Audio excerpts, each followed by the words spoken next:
Então, boa noite a todos, bem-vindos à Casa de Itajubá.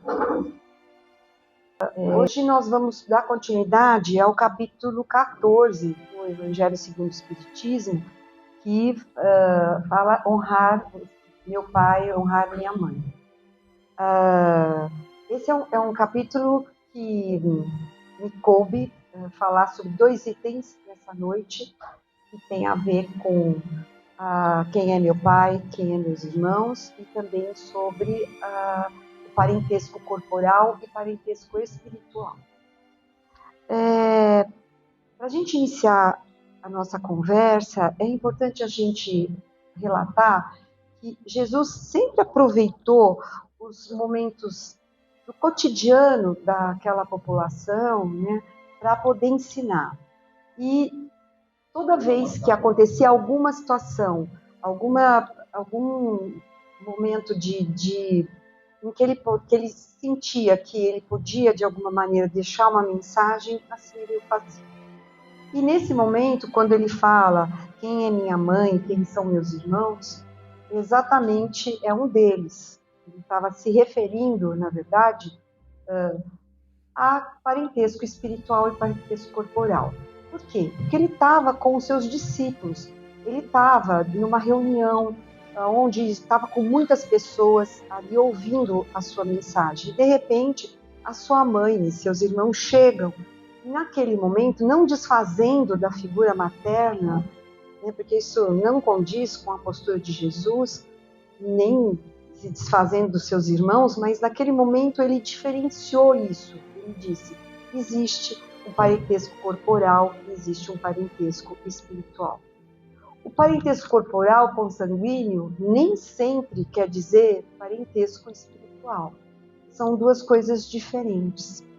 Na semana passada, o Mário, ele nos colocou a questão de que nós nascemos, né, a finalidade da reencarnação é para que a gente venha para aprender, para progredir, para melhorar.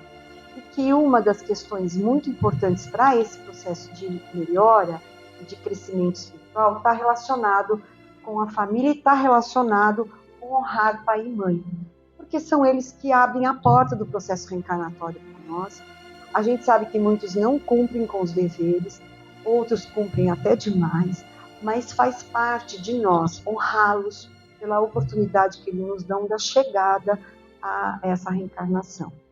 Então, partindo desse pressuposto de que nós estamos aqui para progredir, que nós estamos aqui para nos melhorarmos, e que o Espiritismo vem dar a chave desse entendimento, entender o que são essas relações familiares que a gente se encontra, que nem sempre são muito fáceis, porque são agregação.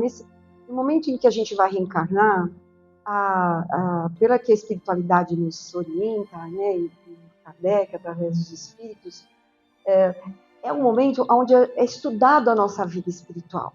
De alguma maneira, a gente vai sendo orientado de em que lugar melhor nascer, em que situações melhor nascer, com que pessoas que vão nos acompanhar nesse processo. E aí sim, nós vamos ter, nesse processo de acolhimento encarnatório, por esses pais ou por essa família consanguínea, a gente vem com esse parentesco corporal e com o parentesco espiritual. O corporal, segundo o que os espíritos nos dizem, se ele só for corporal, se ele só for do momento do reencarne, e isso pode acontecer, ele dura pouco, ele é frágil, os laços se rompem muito facilmente. Mas quando os laços se aprofundam e passam a ser espiritual, esse sim não, esse é duradouro, esse vai perpetuar a nossa existência.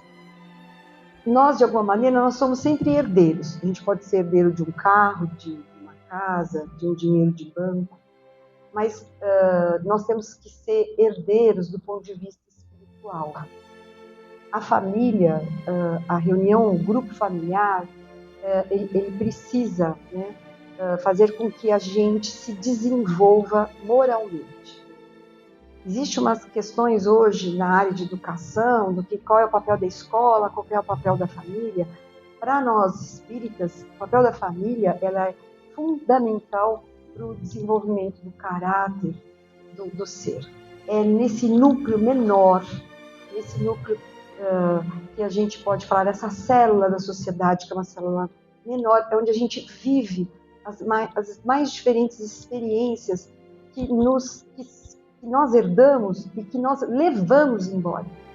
Porque se eu herdo coisas materiais, aqui elas ficam. Se eu herdar as questões espirituais, essas me permanecem.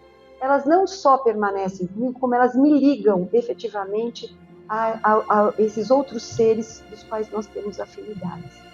Então, dentro de um conjunto familiar, nós temos os mais afins e os menos afins. E tem erro nisso? Deus errou e falou, não, manda aí um pessoal para bagunçar a vida daquele povo, manda um... Não, ao contrário, essas diferenças fazem a gente crescer do ponto de vista espiritual. Ou seja, a gente trabalha orgulho, trabalha egoísmo, trabalha vaidade, a gente passa a desenvolver paciência, porque nesse núcleo, que é um núcleo muito forte em termos espirituais, ele nos dá essa possibilidade de eu me pôr no lugar do outro, de eu aceitar as diferenças. Obviamente, esse é um exercício que eu tenho que desejar fazer. Eu posso me revoltar, rebelde, e achar que está tudo errado, que Deus não olhou por mim. Posso. Nós temos livre-arbítrio para isso. Mas a função da família, do núcleo familiar, é a gente ter essas experiências que vão fazer a gente progredir do ponto de vista espiritual. E criar esses laços espirituais. São laços importantíssimos, porque são eles que a gente leva embora daqui. É com eles que na espiritualidade, onde a gente não tem nenhum tipo de... nada nos é, de alguma maneira, passado na frente, ou ter privilégios quanto às nossas posições sociais, ou quanto ao nosso dinheiro, ou quanto nossa... Ao contrário, né? Nós somos espíritos que, ao chegar lá, o que vai efetivamente nos avaliar são as nossas virtudes, são aquilo que eu realmente tenho dentro de mim e que eu posso, de alguma maneira, estabelecer harmonia onde quer que eu esteja. Então, esse é um processo que faz parte do processo reencarnatório e faz parte... Então, não é nem sorte, nem azar, não é nem estou pagando, né? Porque eu nasci numa família onde meu pai, minha mãe são pessoas problemáticas, eu vim aqui para pagar. A gente não paga nada, ao contrário, a gente ajuda, a gente ampara, a gente aprende. Se é coisa muito ruim, a gente aprende que não deve ser desse jeito. Se a coisa for muito boa, é ótimo, isso me fortalece, me faz crescer. Ou seja, de todo jeito eu aproveito, sem se vitimizar com a situação. Né? É claro que um processo reencarnatório complicado, de famílias disfuncionais, a gente sempre sofre, tem dificuldade, mas é o que Jesus vai falar sobre essas questões, que são questões que fazem a gente refletir e faz a gente interiorizar mais a nossa existência. Para que nós existimos? Para qual é a nossa função na Terra? O que a gente veio fazer aqui? Para onde a gente vai depois de tudo isso? São questões filosóficas que a doutrina espírita nos vem falando e vem nos ajudando a refletir sobre essas questões. Então, nesse livro, que eu gosto muito, já até falei na quinta-feira dele, chama Jesus no Lar. Esse livro é do Neio Lúcio, é o espírito que teve acesso, gente, às nuvens dos computadores espirituais, que são muito mais tecnológicos do que os que nós conhecemos aqui nesse mundo. Ou seja, ele pôde, através de pesquisas espirituais, ir lá e trazer relatos da vida de Jesus, assim como Humberto de Campos, também no Boa Nova, e trouxe alguns relatos de experiências vividas por Jesus. Esse livro em especial, que é Jesus no lar, ele vai falar das experiências que Jesus teve na família de Pedro, de Simão Pedro. Isso o Novo Testamento fala sobre isso, de que Jesus visitava muito a casa de Simão Pedro, ali se reuniam muito. Então, basicamente, todas essas histórias se passam lá. E os 2 primeiros capítulos, eles falam sobre a importância da família e da família do conceito espiritual e do conceito corporal, material. Então, ele está num dia numa reunião e a sogra de Pedro pergunta: Senhor, afinal de contas, o que vem ser a nossa vida no lar? E aí Jesus responde: o lar é a escola das almas, o templo onde a sabedoria divina nos habilita, pouco a pouco, ao grande entendimento da humanidade. Diz mais: o lar, na maioria das vezes, é o cadinho santo ou o forno preparador. O que nos parece aflição ou sofrimento, dentro dele, é recurso espiritual. Veja, são palavras de Jesus daquela época já nos dizendo: nós estamos no lugar certo. Às vezes é um lugar mais difícil de entendimento, mas cabe a nós buscarmos esse entendimento, esse amor, e dali viver esses recursos espirituais que vão nos aperfeiçoando. Diz assim: o coração acordado com a vontade do Senhor retira as mais luminosas bênçãos de suas lutas renovadoras, porque somente aí, no lar, de encontro uns com os outros, examinando aspirações e tendências que não são nossas, observando os defeitos alheios e supondo-os, aprendemos a desfazer as próprias imperfeições. O lar é um curso ligeiro para a fraternidade e desfrutaremos da vida eterna. Sofrimento e conflitos naturais. Em seu círculo são lições. Ou seja, que Jesus estava falando para Pedro naquele momento, né? Ou melhor, para a sogra de Pedro. Dizendo: não, o lar é a escola das almas. A gente veio aqui para aprender uma série de coisas e nos fortalecer. Podemos ter os nossos afetos, né? Ou seja, os nossos afins e os nossos desafins, mas nós viemos para isso. E ela não está presa na questão da consanguinidade, ou seja, né? Embora nós temos uma gratidão, e por isso que consta nesse capítulo essa questão de honrar pai e mãe, mas a gente encontra várias maneiras de nos relacionar, e esse relacionamento nos prepara para um futuro fraterno. A gente não pode ser ingênuo de achar que a fraternidade, o amor, vem de fora para dentro. Ao contrário, ela vem de dentro para fora. Ela vem da menor célula social que nós temos, que é a família. A família é responsável pela formação de caráter, de orientação espiritual e de amparo. E ela é responsável para que isso se desenvolva, para que mais tarde nós possamos reflita na sociedade aquilo que efetivamente refletiu dentro do próprio lar. Se criamos crianças egoístas, se criamos dificuldades dentro de um lar, essas dificuldades elas são passadas para as relações sociais. É porque é na educação, e aí dentro do espiritismo, gente, eu não vou ter tempo de desenvolver isso hoje, mas a importância da reencarnação, da infância, da adolescência, que o Mário também citou a semana passada, é importantíssimo no processo reencarnatório e para o nosso crescimento, para a nossa evolução. Mas aí cabe o convite que vocês venham estudar, que vocês tragam seus filhos para estudar também. E que seja, assim, isso não é uma crítica que eu vou fazer, é só uma contestação, a gente se preocupa muito com o que a gente pode oferecer de material para os nossos filhos. Então, a melhor escola, a melhor roupa, não quer que ele passe dificuldade, não quer que ele enfrente a tristeza.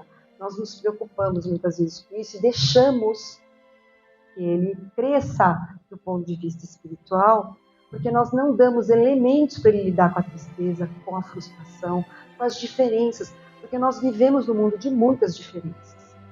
E essas diferenças fazem parte do nosso progresso espiritual, fazem parte do nosso crescimento.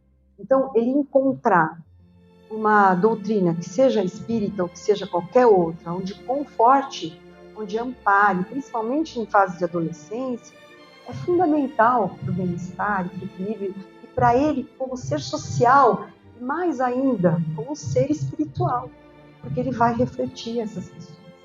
Assim como nós tratamos os nossos velhos hoje. A gente está numa sociedade onde nós estamos cada vez com pessoas de mais idade. Então, às vezes, a gente se preocupa de conforto a elas. A gente paga a melhor casa de saúde porque a gente, às vezes, perdem a consciência, tem Alzheimer, a gente não quer que eles se machuquem. Né? Então, a gente se preocupa com o material, mas esquece de dar o espiritual. Não adianta, ela já nem lembra quem eu sou, não vou lá mais visitar. Ela não lembra, mas você lembra. Você sabe a relação que você teve com aquele espírito. Então, aquele momento é o momento que você pode, de alguma maneira, ir lá e levar o amor, a conversa, o diálogo. Seja uma vez por semana, vá orar junto. Mesmo que ela não entenda, nós precisamos entender outras relações. São relações que transcendem a matéria. A matéria, as limitações da matéria vão acabar um dia. E nós vamos continuar sendo espíritos progredindo e nos relacionando, porque as relações espirituais, elas são eternas, ou melhor, elas são para sempre. Importante desse capítulo, só para a gente encerrar, no primeiro capítulo desse livro, ele vai falar sobre o culto no lar. E eu queria aproveitar esse momento para falar sobre a questão do Evangelho no lar. O Neo Lúcio, ele traz o primeiro momento que teve com Jesus na casa de Pedro, em que ele vai institucionalizar o Evangelho como uma forma de agregar, de orientar, de discutir, de reflexão, de meditação. Então, eu ia ler alguns trechos, mas eu não vou em função do horário para a gente não atrasar muito. Mas o Evangelho no lar que Jesus propõe aqui tem muito a ver com a nossa escola do ponto de vista espiritual. Se nós nos preocupamos com melhores professores, com as melhores escolas, com os cursos de inglês, com o balé, a gente precisa se preocupar com o alimento espiritual. Nessa passagem, Jesus propõe que na mesa onde eles se alimentam, também eles pudessem se alimentar espiritualmente. E aí ele tira, né, os escritos, né, e ele começa a ler os escritos junto com os apóstolos e com a família, e ele se institui o primeiro evangelho no lar. Então, a gente orienta muito aqui na casa, né? Façam isso, porque o que é o evangelho no lar? Não só você está se evangelizando do ponto de vista espiritual, porque você está lendo, porque também não adianta só ler, eu tenho que ler e fazer, né? Não é só uma leitura, mas a gente atrai os bons espíritos. Espíritos mais evoluídos, eles só vão na nossa casa quando eles são convidados e quando o assunto os interessa. E os assuntos espirituais os interessam muito, principalmente para nos ajudar. E são as nossas famílias espirituais que a gente deixou lá. A gente não vem com todo mundo, né, gente? Nossa família é grande, espiritual. Aqui, hoje, nós estamos reunidos como se numa família espiritual, no sentido de nós termos os mesmos objetivos, a mesma vontade de melhorar, de entender o que nós estamos passando, todos nós. Então, é importante que o evangelho seja feito. Vocês podem me dizer assim, mas é só eu que venho aqui, meu marido não vem, ele é ateu, minha filha também não gosta, não importa. Uma pequena luz numa escuridão, ela ilumina. Então, inicie o hábito de leituras edificantes, de alimento espiritual edificante, de uma boa leitura. Porque a gente precisa disso, porque essa é a única coisa que a gente vai levar daqui. O resto, materialmente, a gente vai deixar. A matéria é fim, né? Ela não é meio, ela é meio, ela não é um fim. A finalidade é outra. Eu posso usar da matéria, mas eu preciso ter sabedoria para isso e alimentar a minha parte espiritual. Muito bem. Eu agradeço, que Jesus nos abençoe e nos ampare no nosso caminho.